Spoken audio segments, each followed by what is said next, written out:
a woman attended a Christmas party with her daughter, but in the middle of the event, the girl suddenly disappeared. Hundreds of volunteers, police officers, and even the FBI searched for her, but none of them were able to find any trace of the missing girl. As a result, detectives had to piece together the smallest bits of evidence, creating one of the most complex and puzzling investigations. Eventually, they got closer to solving the mystery, but the outcome was far from what anyone had expected. Melly Sorbina was born on April 12, 1984, in Texas. A few years later, her parents divorced, and Melly's mother decided to move with her to a small town called Lorden in Virginia. It was a quiet and peaceful place, mostly home to families with children. Melly's mom found a job as an accountant at a local company, and they moved into an apartment in a residential complex on the outskirts of town.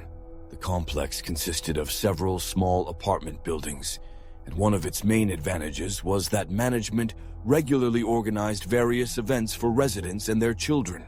These events took place every Friday, as well as on holidays. Thanks to this, many of the residents knew each other well, made friends, and generally maintained a strong sense of community. Melly loved living there. At the time of the move, she was 5 years old and spent most of her time playing outside with other children. She also happily participated in the complex's events, as there was always plenty of entertainment and delicious food. On December 30th, the management organized a Christmas-themed event. It was held in a separate building, divided into several rooms. Around 200 residents attended the gathering, breaking off into groups while children played and ran around nearby. Around 10 p.m., Melly's mother decided it was time to head home. She called for Melly and asked her to bring their coats while she said goodbye to some friends. Melly also asked if she could take some chips home, and her mother agreed. A few minutes later, after saying her goodbyes to the neighbors, Melly's mother noticed that her daughter still hadn't returned. She began searching each room, looking down the hallways, but there was no sign of Melly. Growing more anxious, she started asking the guests if anyone had seen her daughter. With each passing minute, her worry intensified, and soon the news of the missing girl spread among all the neighbors. They helped her search, checking every corner of the venue and the surrounding streets. But Melly was nowhere to be found. Finally, the woman decided to call the police. Within minutes, officers arrived at the apartment complex. They immediately joined the search, combing through the entire area. By this time, more neighbors had heard about Melly's disappearance, and the number of volunteers searching grew to over 300 people. The police's initial theory was that Melly might have wandered out of the building and gotten lost, but as the search progressed, that idea seemed less likely. It was cold and dark outside, so it was unlikely she could have gone far. Additionally, Melly knew the complex well for her age, so the officers doubted she would have wandered off in an unfamiliar direction. What made the situation even more concerning was that a large forest bordered the complex, raising the possibility that Melly could have gotten lost there. A search of the venue where the Christmas event had taken place didn't yield any useful results. Her coat was missing, but no other clues were found to shed light on her disappearance. One unusual detail the police noticed was an open window in the boiler room. They considered the possibility that Melly could have climbed out through it, but the theory seemed unlikely. With no sign of Melly, the officers began questioning everyone who had attended the event. No one had seen the girl leave the building or noticed anyone leading her outside. Melly's mother hadn't noticed anything strange that evening either. The police also asked if she or Melly had any issues with the neighbors, or if she had noticed anyone behaving oddly toward her or her daughter, but nothing unusual came to mind. The woman believed that she had a good relationship with all the residents. During her time living there, she hadn't experienced even a hint of conflict with anyone. The police initially worked on the assumption that the girl might have been taken by her father, as this is a common scenario in cases like this.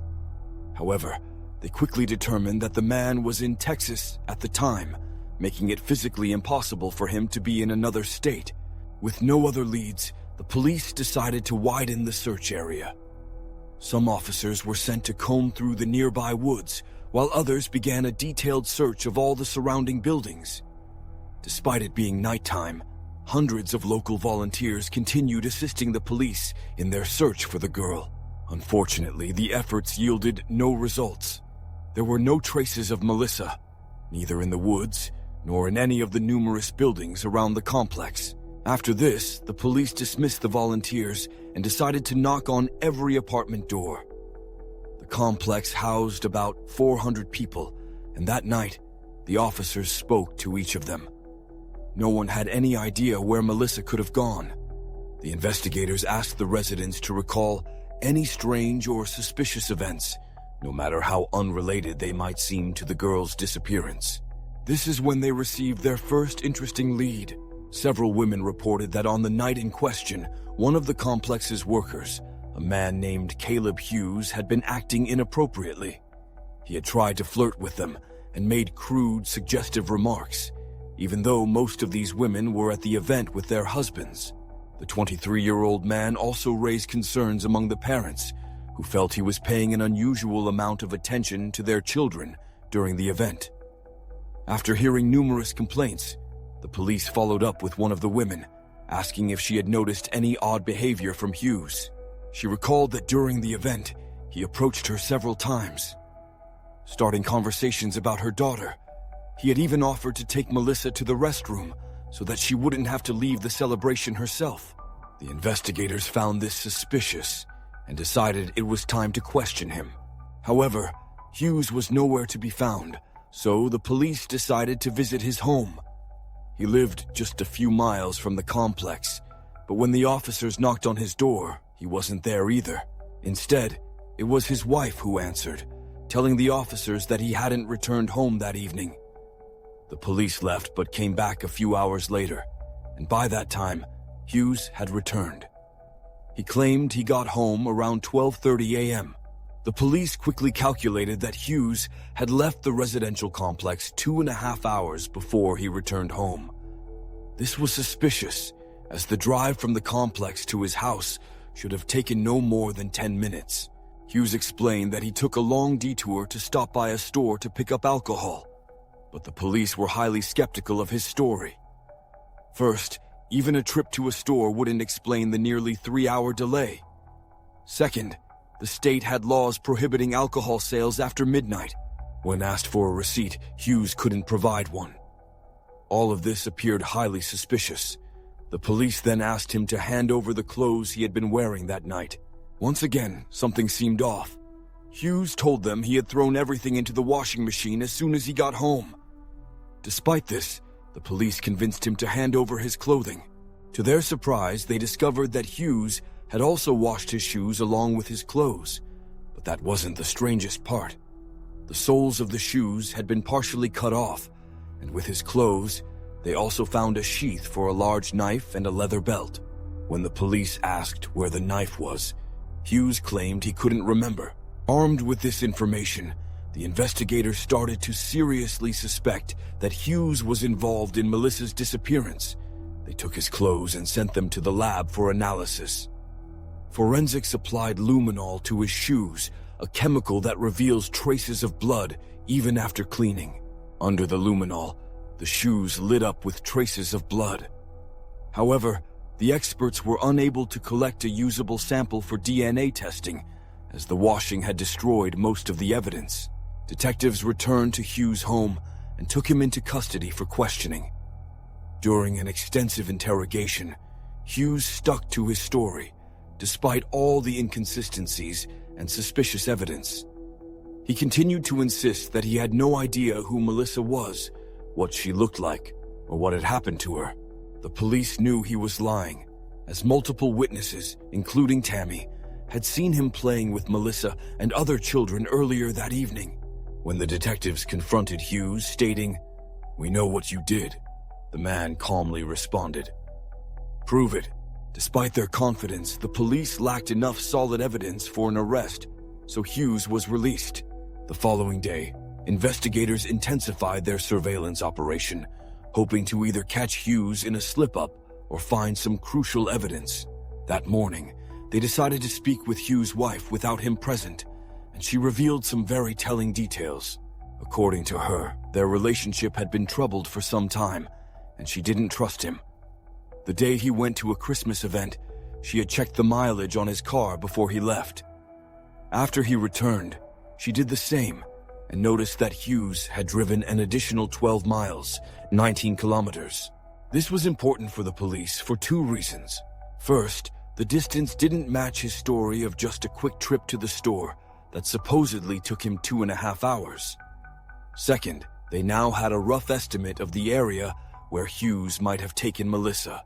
To narrow it down, investigators subtracted the distance from Hughes' home to the event location, giving them a search area of approximately 25 square miles, 40 square kilometers.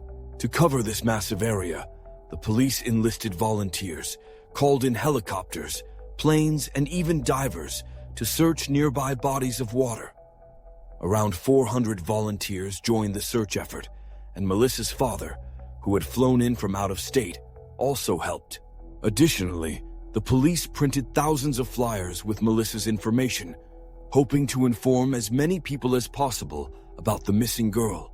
It's worth noting that just 5 months prior to Melissa's disappearance, another young girl went missing from the same town.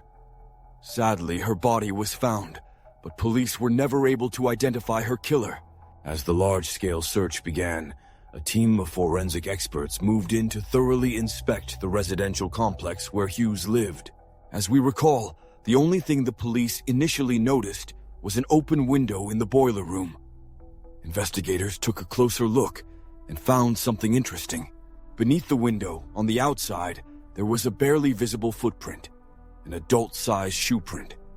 Similar footprints led directly to the parking lot, but there were no traces of children's footprints. This suggested that the kidnapper might have carried Melissa to the car before driving away. The police had already searched Hughes' vehicles, but found no evidence there. At this point, the FBI became involved, though they still didn't have enough to arrest Hughes, so they placed him under round-the-clock surveillance. A judge also ordered Hughes to provide a DNA sample in case the police found physical evidence later on. As investigators dug into Hughes' background, they discovered a string of arrests dating back to his teenage years. He had a history of alcohol and drug abuse, and there were previous suspicions regarding his inappropriate interest in minors. A few years before the current incident, Hughes had received probation for stealing a car in a neighboring county. Further investigation revealed that he had violated the terms of that probation, leading the judge to replace his sentence with jail time. This allowed the detectives to have Hughes incarcerated, albeit for a lesser crime. In the weeks that followed, the police continued their search for Melissa, but their efforts yielded no results. The search was complicated by the fact that much of the area was densely wooded and bordered by a large river. About 2 months after Melissa's disappearance, the case took an unexpected turn. An unknown man called Melissa's mother, claiming he had the girl and demanding a ransom of $75,000. The woman immediately informed the police. The agents instructed her to take the necessary amount of money and head to the location provided by the caller. Beforehand, they stationed several dozen of their team members around the perimeter and waited for the suspected kidnappers to show up. Soon after, 2 men approached her, and the agents immediately took them into custody. However, it turned out they had nothing to do with the kidnapping. They were just 2 local university students who saw the news about the missing girl and thought they could make some easy money. Instead, they ended up with real prison sentences. One was given 7.5 years, and the other almost 4 years behind bars. This led investigators back to square one. They had a suspect, but no evidence or sign of the missing girl, Melis. At that point, they decided to take another look at Hughes' car, this time involving FBI forensic experts with more advanced equipment. There was one issue, though. The car was registered to his wife, so they needed her permission to search it. Fortunately, she immediately gave her consent, and the experts got to work. First, they used luminol, a chemical that reveals traces of blood. They found blood on the floor mat, under the driver's seat, the gas pedal, and even on the windshield. This further raised suspicions about Hughes. However, obtaining a DNA sample from the blood proved impossible in this case. Next, the forensic team decided to search the car for hair, fibers, and other possible clues. But there was a new challenge. The car was a complete mess. The interior was covered in dirt, trash, and dog hair, making it difficult to find any solid evidence. One of the forensic experts then decided to use adhesive tape to manually collect potential evidence from every surface. Afterward, they sent the collected material to the FBI's forensic lab. Unsurprisingly, they found a lot of dog hair, which was irrelevant to the case since Hughes and his wife owned 2 large dogs. However, the experts soon noticed another type of hair that neither belonged to a dog nor a human. Upon closer examination, they identified it as dyed black rabbit fur. The rabbit fur was exactly the same as the one used to line Millis's mother's jacket. The forensic expert requested the jacket from the team and confirmed that the fur was an exact match. The police theorized that the fur could have transferred to Melissa's clothing when her mother picked up their jackets, or it could have happened under any other circumstances, as the woman often wore that jacket in winter, and Millis was always around her. In addition to this, the expert found a single light-colored hair that matched Millis's hair from a brush taken from her home. But that wasn't all. The expert also discovered a significant amount of tiny red and bluish fibers on the passenger seat of the car. These colors matched the sweater and skirt Millis was wearing the night she disappeared. The police now needed to track down the exact same models of clothing to establish further connections. They spoke with Millis's grandmother, who had bought her the outfit. However, the woman couldn't recall the specific store where she made the purchase. The police attempted to find the same models in local stores, but their search yielded no results. The expert working on the fibers continued to ponder how to link the clues to Millis's clothing. One evening, he discussed the challenge with his wife, admitting that he had no idea how to solve it. His wife then asked him to describe the outfit. She thought that clothes of that style might be sold at a large retail chain like JCPenney.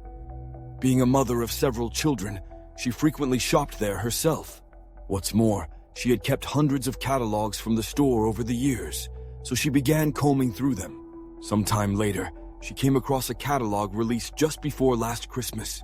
Flipping through its pages, she spotted an outfit that looked identical to the one Millis was wearing the day she vanished. She showed it to her husband. It was indeed the exact same outfit. The FBI immediately contacted the company, but they faced another setback. The entire line of that particular model had been sold out. Despite the challenges, the company's employees suggested a possible lead. The clothing in question was sold exclusively through a catalog, and only 7,000 sets were ever purchased. The company offered to provide the investigators with a list of all customers who bought this specific outfit, allowing police to reach out to them. The investigation took considerable time as officers combed through the list, but eventually they had a breakthrough. They found a man from Kentucky who had purchased the outfit for his granddaughter, but realized it didn't fit her. As a result, the clothes remained unopened in their original packaging for an entire year. A fortunate turn for the investigators. The man willingly sent the outfit to the authorities, and forensic experts began their analysis. This particular set had a unique feature, an exclusive shade of blue, registered and patented under the code 887, that was not used by any other clothing brand. When the fibers from the outfit were compared with those found in Hughes' car, the results were identical. This confirmed that one of the 7,000 children who had received this specific outfit had been in Hughes' vehicle. While this didn't definitively prove Hughes was responsible for the abduction, it was a compelling piece of evidence against him. The buyers of this outfit were scattered across the country, and the chances that someone else wearing this same outfit ended up in Hughes' car were incredibly slim. For further verification, the experts conducted over 7,000 additional tests, comparing fibers from similar types of clothing to those found in Hughes' car.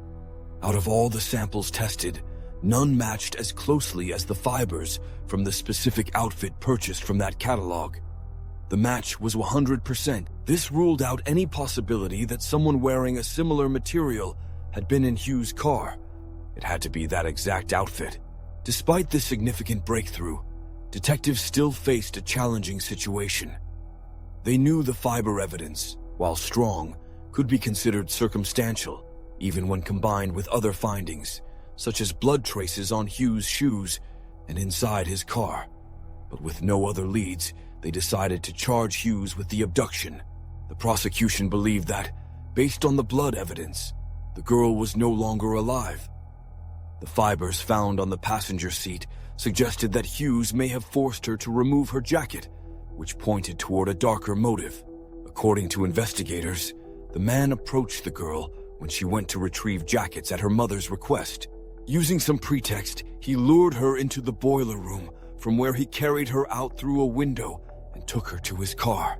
After abducting the victim, he brought her to an unknown location and killed her, most likely using a knife. Hughes then disposed of the murder weapon and hid the body.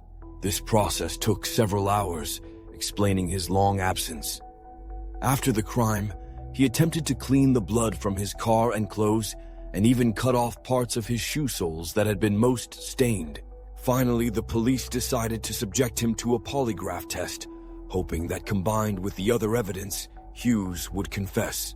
The challenge was that state law prohibited charging someone with murder if the body hadn't been found, or if no specific crime scene had been identified. The penalty for kidnapping was significantly lighter, so the detectives continued to push for a confession.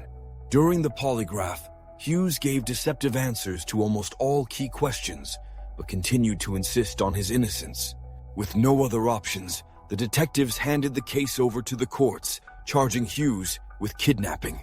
The trial began more than 2 years after the girl's disappearance, and Hughes pled not guilty.